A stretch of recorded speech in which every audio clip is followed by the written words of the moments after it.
negara yang gagal adalah tentara dan polisi yang gagal. Prabowo sebut negara gagal adalah tentara dan polisi yang gagal, ungkit monopoli senjata. Presiden Prabowo Subianto mengatakan kondisi suatu negara tercermin dari kondisi aparat TNI dan kepolisiannya. Saudara-saudara sekalian, karena itu biasanya ciri khas negara yang gagal adalah tentara dan polisi yang gagal. Kata Prabowo saat memberikan arahan pada acara Rapim TNI Polri 2025 di kawasan Dharma Wangsa, Kebayoran Baru, Jakarta Selatan, Kamis, 30 Januari 2025. Presiden Prabowo mengatakan TNI dan Polri adalah dua institusi yang merupakan wujud dari kehadiran negara.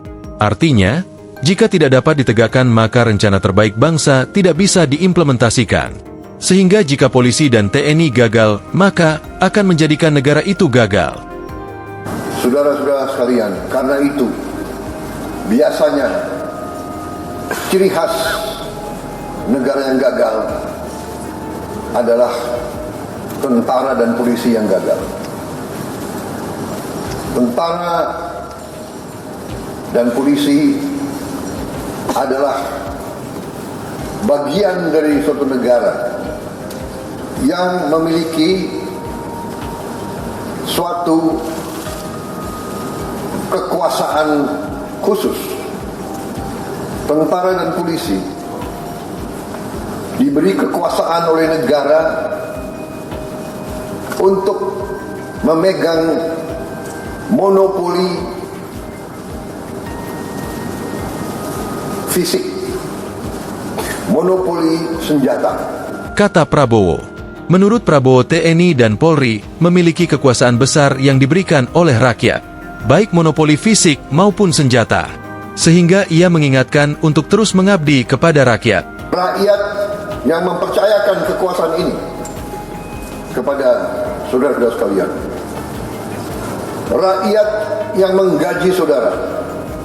Rakyat yang melengkapi saudara dari ujung kaki sampai ujung kepala. Rakyat yang memberi makan kepada tentara dan polisi. Dan rakyat memberi kuasa kepada tentara dan polisi untuk memegang monopoli senjata. Dan dengan kepercayaan yang demikian besar, dengan menyerahkan kekuasaan kepada saudara-saudara, diharapkan, dituntut dari saudara-saudara pengabdian yang setinggi-tingginya. Sambungnya, selain itu juga merupakan wujud dari penegakan kedaulatan dan eksistensi negara. Download Tribun X sekarang, menghadirkan lokal menjadi Indonesia.